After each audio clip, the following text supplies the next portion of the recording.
தண்ணியில மீன் அழுதா கரைக்கொரு தகவல் வருவதில்ல. எனக்குள்ள நான் அழுதா துடைக்கவே எனக்கு ஒரு நாதி இல்ல. என் கண்ணீர் ஒவ்வொரு சொத்தும் வைரம் வைரமாகுமே.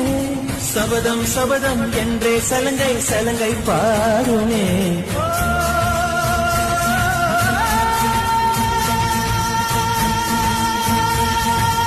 தோனி வந்து தலையை கீழே தொங்க போடும்போது முடிஞ்சு அவ்வளவுதான், உலகமே அழிஞ்சிச்சு நடத்தும்.